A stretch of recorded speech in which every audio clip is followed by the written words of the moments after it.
Assalamualaikum warahmatullahi wabarakatuh. Alhamdulillahirabbil alamin. Asyhadu an la ilaha illallah wa asyhadu anna Muhammadar Rasulullah. Ilahi anta maksudi wa ridhoka matlubi ampuni mahabataka wa para audiens dimanapun Anda berada, kaum muslimin wal muslimat yang saya hormati. Alhamdulillah pada kesempatan pagi menjelang siang ini kita bisa bertemu kembali dalam acara ngobrol perihal ibadah. Pada kesempatan pagi hari ini saya ingin sedikit membahas tentang pertanyaan yang beberapa ikhwan ataupun akhwat yang beliau bertanya sesuatu tentang bagaimana supaya menjadi murid yang sukses dalam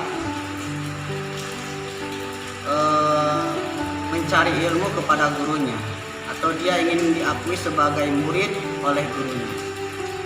Di dalam kitab Anwarul Qudsiyah dijelaskan beberapa kiat ataupun adab berkaitan dengan seorang murid, yang mana beliau akan menjadi murid yang sukses dalam mencari ilmu atau belajar kepada seorang guru. Saya akan menjelaskan 3 poin saja yang terdapat di dalam kitab Anwarul Qudsiyah. Pertama, ada yang namanya itiba. Apa itu itiba? Itiba itu adalah mengikuti. Jadi dia harus selalu mengikuti apapun yang dilakukan oleh seorang gurunya, ataupun dia harus mengikuti apapun yang diperintah oleh gurunya. Dan itiba ini sudah Allah jelaskan di dalam Al-Quran, di dalam surat Al-Kahfi ayat 71. Kata Allah, "Fa ini tabatani fala tas'alni an syai'in hatta uhdisalaka min dzikra."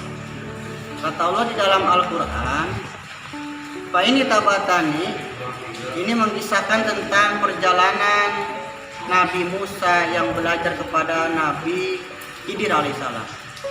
"Fa ini tabatani," kalau kamu ingin mengikutiku, kata Nabi Khidir alaihissalam kepada Nabi Musa alaihissalam, "Fala tas'alni an syai'in," maka janganlah sekali-kali kamu menanyakan sesuatu kepadaku hatta disalahkan min dzikra, sehingga nanti aku yang akan menjelaskannya kepada kamu.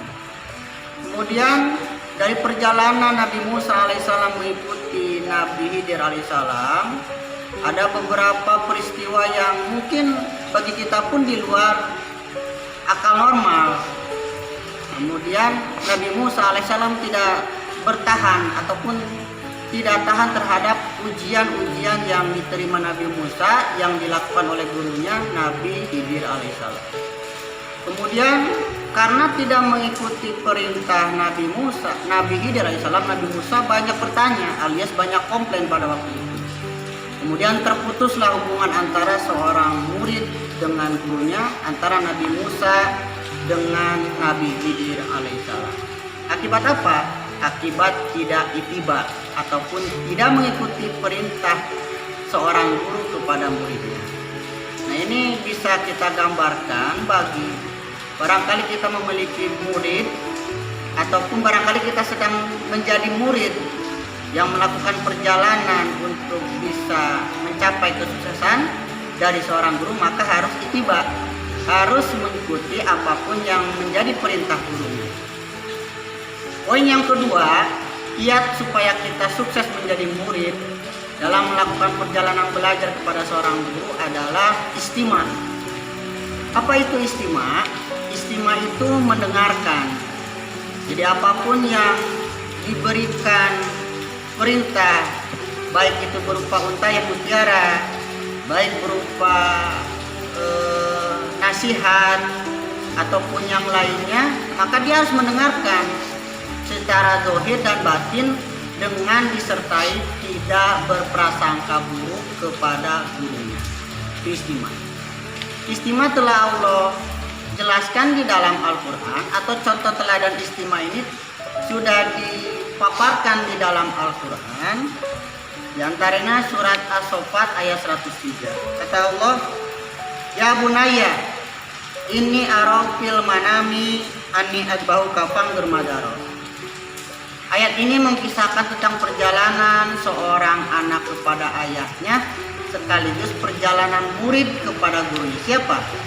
Nabi Ismail alaihissalam dengan Nabi Ibrahim alaihissalam. Ya. Kata Nabi Ismail, ya bunaya. Kata Nabi Ibrahim kepada Nabi Ismail, ya bunaya, ini arafil mana ani adbahuka, bahwa wahai anakku, aku bermimpi telah menyembelihmu di dalam mimpiku itu. Kemudian pangdur mataro, apa yang menurut kamu tentang perjalanan mimpiku itu? Kata Nabi Ismail alaihissalam, anaknya Nabi Ibrahim sekaligus muridnya kepada gurunya Nabi Ibrahim alaihissalam, ya abati ib'al matuman, wahai ayahku, wahai bapakku, lakukanlah apa yang sudah menjadi perintah Allah Subhanahu wa taala.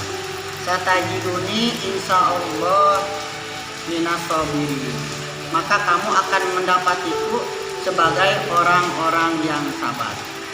Nah, perjalanan antara seorang anak kepada ayahnya, sekaligus seorang murid kepada gurunya Nabi Ismail alaihissalam kepada Nabi Ibrahim alaihissalam menjadi sukses akibat apa? Akibat mendengarkan apapun yang disampaikan oleh gurunya Nabi Ibrahim alaihissalam kepada Nabi Ismail alaihissalam. Maka ketika itu mereka berdua mendapatkan pertolongan Allah Subhanahu wa taala dengan digantikannya penyembelihan Nabi Ismail dengan seekor kibas atau domba. Itulah contoh kesuksesan seorang murid kepada gurunya akibat istima, yaitu mendengarkan apapun yang dinasihatinya. Poin yang ketiga, kiat supaya kita sebagai murid sukses dalam melakukan perjalanan belajar kepada seorang guru adalah ijtima. Apa itu ijtima? Selalu bersama dengan seorang guru, baik secara dohir maupun secara batin. Ya. Dohirnya badan kita dengan guru kita, kalau masih ada gurunya. Kalaupun tidak ada, batin kita, yaitu dengan alatnya kolbu. Jadi kita selalu mengingat kepada guru. Ijtima ini telah Allah gambarkan di dalam surat At-Taubah ayat 4. Kata Allah, di dalam surat At-Taubah ini menggambarkan tentang perjalanan Nabi Muhammad SAW dengan Sayyidina Abu Bakar Siddiq. Ketika itu mereka berdua sedang dikejar-kejar oleh kafir Quraisy. Ya. Kemudian pada waktu itu mereka berada di dalam sebuah gua. Lalu kemudian Sayyidina Abu Bakar Siddiq merasa gelisah, merasa bersedih karena mereka akan tertangkap oleh kaum Quraisy. Apa kata Nabi Muhammad SAW? Kata Nabi Muhammad SAW, la tahzan innallaha ma'ana. Wahai Abu Bakar, janganlah kamu bersedih, innallaha ma'ana, sesungguhnya Allah selalu bersama kita.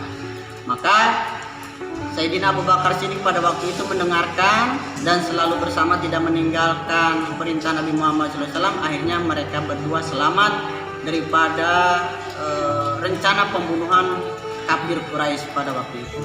Nah, itu kiat-kiat bagaimana kita sukses menjadi murid dalam melakukan perjalanan belajar kepada seorang guru.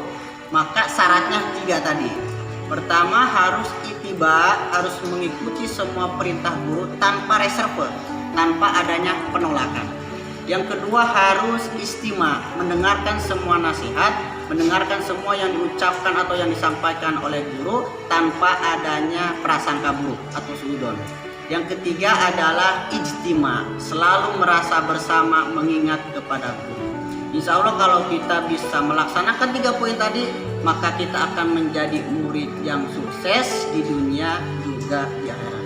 Itu saja mungkin yang dapat saya sampaikan. Mudah-mudahan para audiens dimanapun berada mendapatkan ilmu yang bermanfaat, khususnya bagi saya pribadi dan umumnya bagi para ikhwan dan akhwat sekalian. Akhirul kalam, terima kasih. Wassalamualaikum warahmatullahi wabarakatuh.